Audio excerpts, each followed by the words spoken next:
I'm excited to share these poems with you because I'm opening up things I feel strongly about, and I also understand that you and many others might not see eye to eye with me. Gotta be honest, that creates a bit of a nervous energy in me. For reasons I can't fully understand, I feel compelled to do exactly this. Share my thoughts knowing full well they won't land well with everyone. A little masochistic, isn't it? But that's who I am, and to be honest, I've got 3 poems here, and if you are bothered or pushed someplace you don't want to be, I doubt that will be consistent across all 3 of these poems. At least I hope not. In the first poem, I lift up the hood, metaphorically, to look at an element of each of us, and the motivations, the stressors, and the purposes tied to them. To some degree, we all want to be known and admired, but the fact is, you're not going to find peace chasing that. Let's take a closer look at this. This poem's entitled, The Death of Exceptionalism.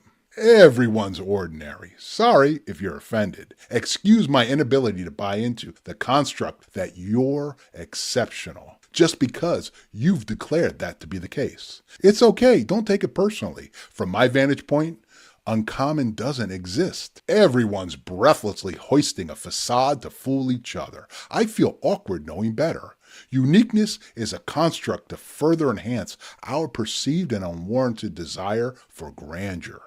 If I've offended you, or if I've somehow gotten under your skin, let me help. Life's about one thing: finding happiness and squatting in it. Like a wallowing pig, happy where you are, not looking to leave. If you've measured yourself against others, you're only damaging yourself. Somebody's going to have something you don't. You're not going to have everything, but enough. Maybe only barely, but yes, enough. So why compare? End your relentless searching for dissatisfaction. Let your inspiration flow. Go where you're supposed to be. And wherever you are on that journey, beginning, middle, or end, you're exactly where you need to be. Knowing that's a key that unlocks every door you encounter. See, you are okay. Does that poem resonate with you? Let me share where I'm coming from when I wrote that poem. I see a world that's addicted to the spotlight and self-proclaimed greatness, creating a world that's obsessed with being special, a desire to trumpet uniqueness, to feel important, exposing the endless dissatisfaction this breeds. I really wanted to share that true peace is not found in comparison or competition, but in learning to wallow joyfully in the life we already have. Consider that poem your permission slip to stop performing and start living. Join me on a quiet rebellion against the endless race for more, acknowledging that you're enough, own it, and sit in it unapologetically. If that poem's not sitting well, perhaps you'd be living a happier life if you would strip down your illusions, challenge your own pride, and the result might just be you feeling lighter and a whole lot freer. At least that's my hope. Speaking of hope, I hope you put poems down in the comments now, and as a thank you, I'll share a link that you can use to get exclusive content plus a massive discount on my upcoming book. Sound good? Go ahead and do that right now. Let's dive into a third rail. I really feel strongly about this, and my guess is this poem holds the most likely element to offend or bother you. And rather than try and pre-explain things, let me share the poem and then the thought process that created it. This poem's entitled The Politan Manifesto. We live in a world ruled by imaginary lines. A bird doesn't know he's flown from Arkansas to Mississippi. Does a doe know she's walked from Belgium into Germany? Does she care? No, neither should you. Stop buying into the misguided directions these imaginary walls, constructs of cruel and twisted minds. I understand regional and national pride, and I have some, but I recognize what it is, and more importantly, what it's not. For example, anything that pits mankind against itself is destructive.